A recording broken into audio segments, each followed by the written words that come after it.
ಮತ್ತೆ ಇನ್ನೊಂದು ಯುಗ ಬೆಂಗಳೂರು ಬುಲ್ಸ್ ಅಲ್ಲಿ ಆರಂಭ ಆಗಿದೆ.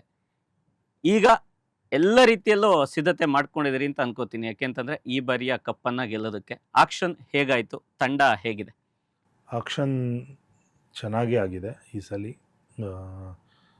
ಕಳೆದ ಸಾರಿ ಇದ್ದಂಥ ಎಲ್ಲ ಆಟಗಾರನ ಏನವರ ಪ್ರದರ್ಶನ ತೋರಿದ್ರು ಕಳೆದ ಬಾರಿ, ಇದ್ರ ಮೇಲೆ ನಾವು ಡಿಪೆಂಡ್ ಆದ್ವಿ. ಅವ್ರು ಏನು ಅಚೀವ್ಮೆಂಟ್ ಮಾಡಿದ್ದಾರೆ, ಯಾರ್ಯಾರು ಎಂತೆಂಥ ಸಿಚುವೇಷನ್ನಲ್ಲಿ ಅವ್ರು ಪಾಯಿಂಟ್ ತಂದಿದ್ದಾರೆ. ಡಿಫೆಂಡರು ಅಷ್ಟೇ, ಯಾವ ಸಿಚುವೇಷನಲ್ಲಿ ಅವರು ಕ್ಯಾಚ್ ತೊಗೊಳ್ಬೇಕಾಗಿತ್ತು, ಯಾಕೆ ತೊಗೊಳ್ಳಿಲ್ಲ, ಯಾವ್ಯಾವ ಸಂದರ್ಭದಲ್ಲಿ ಅವ್ರು ತೊಗೊಂಡಿದ್ದಾರೆ, ಅದು ಮ್ಯಾಚ್ ಗೆಲ್ಲೋಂಥ ಸಂದರ್ಭದಲ್ಲಿ ತೊಗೊಂಡಿದ್ದಾರಾ ಇಲ್ವಾ, ಇಲ್ಲ ರೈಡರು ಅಷ್ಟೇ ಮ್ಯಾಚ್ ಗೆಲ್ಲೋಂಥ ಸಂದರ್ಭದಲ್ಲಿ ರೈಡಿಂಗಲ್ಲಿ ಪಾಯಿಂಟ್ ತಂದಿದ್ದಾರಾ, ಇದನ್ನೆಲ್ಲ ನಾನು ಅಬ್ಸರ್ವ್ ಮಾಡಿ ಮ್ಯಾನೇಜ್ಮೆಂಟ್ ಜೊತೆ ಕುತ್ಕೊಂಡು ಡಿಸ್ಕಷನ್ ಮಾಡಿ ಟೋಟಲಿ ಇದು ನಮ್ಮದು ಯಂಗ್ ಟೀಮ್ ಮಾಡಬೇಕು ಅನ್ನೋ ಒಂದು ಉದ್ದೇಶ ಅಷ್ಟೇ.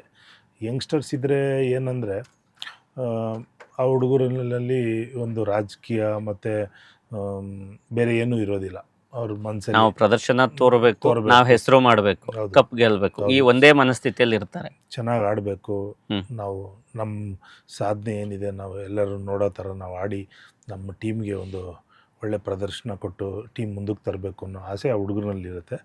ಅದರಿಂದ ನಾನು ಆಲ್ಮೋಸ್ಟ್ ಆಲ್ ಯುವಕರನ್ನೇ ತೊಗೊಂಡಿದ್ದೀನಿ ಈ ಟೀಮ್ನಲ್ಲಿ. ಡಿಫೆನ್ಸ್ ಪೊಸಿಷನ್ ಅಂತೂ ತುಂಬಾ ಸ್ಟ್ರಾಂಗ್ ಮಾಡಿದ್ದೀನಿ.